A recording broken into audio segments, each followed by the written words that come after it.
अस्सलाम वालेकुम नाजरीन, आप देख रहे हैं आज तक पाकिस्तान न्यूज। मैं हूं खान जमान और मैं हूं आयशा खान। खबरों के सिलसिले को जारी रखते हुए चलते हैं आज की इलाकाई खबरों की जानिब।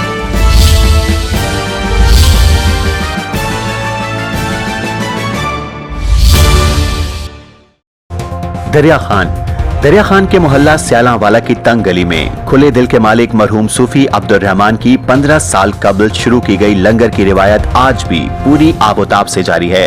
रिपोर्ट एम सईद बिशाती और आप देख रहे हैं आज तक पाकिस्तान न्यूज।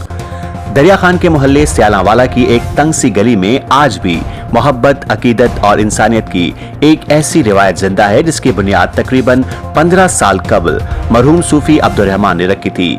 कभी चाय और चंद बिस्किट से शुरू होने वाला ये सिलसिला आज एक बड़े लंगर की शक्ल इख्तियार कर चुका है, जहां जश्न ईद मिलादुन नबी सल्लल्लाहु अलैहि वसल्लम के मौके पर आने वाले सैकड़ों मेहमानों के लिए न सिर्फ खाने का वसी इंतजाम किया जाता है बल्कि बिला तफरीक, मोहब्बत और खुलूस के साथ सबका इस्तकबाल किया जाता है। इस साल लंगर के लिए तकरीबन 10 देग बीफ कोरमा तैयार किया गया, जिसमें तकरीबन 2.5 मन बीफ इस्तेमाल हुआ, जबकि चाय के लिए तकरीबन 2 मन दूध का इंतजाम किया गया। मेन्यू में छोले, चावल और मीठे में हलवा भी शामिल रहा, जबकि तकरीबन 2.5 मन आटा रोटियों के लिए तैयार किया गया।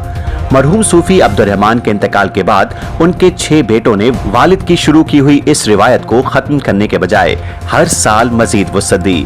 भाइयों का कहना है कि उनके वालिद ने जो सिलसिला शुरू किया इंशाअल्लाह उसे महदूद नहीं होने दिया जाएगा, बल्कि आने वाले बरसों में उसे मजीद बढ़ाया जाएगा।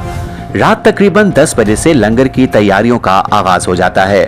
खाने पीने की तमाम अशिया को सफाई और नज़्म ज़ब्त के साथ तैयार किया जाता है, जबकि 12 रबीउल अव्वल की सुबह तकरीबन 5:30 बजे नाश्ते का आगाज होता है, जो सुबह 8 बजे तक जारी रहता है। हर शिफ्ट में तकरीबन 800 से 1000 अफराद इस दस्तरखान से खाना तनावल करते हैं। इस लंगर की सबसे खूबसूरत बात यह है कि यहाँ किसी से उसका मजहब, मसलक, रंग, नस्ल या कौमियत नहीं पूछी जाती।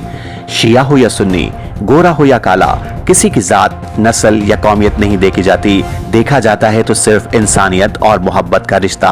मोहल्ला स्यालांवाला के रिहायशी और लंगर का इंतजाम करने वाले खानदान के अफराद इंतहाई मुनज़्ज़म अंदाज में तमाम इंतजामात मुकम्मल करते हैं और आने वाले हर मेहमान का खंदा पेशानी से इस्तकबाल किया जाता है। लंगर के मुंतज़मीन का कहना है कि उनकी सबसे बड़ी ख्वाहिश और दुआ यही है कि ये सिलसिला हमेशा जारी रहे और हर साल मजीद वसी हो। साथ ही उन्होंने तमाम अहले इलाका और लंगर में शरीक होने वाले अफराद से अपील की है कि वो उनके मरहूमीन, बिलखसूस इस अजीम रिवायत की बुनियाद रखने वाले मरहूम सूफी अब्दुल रहमान के लिए खुसूसी दुआ जरूर करें।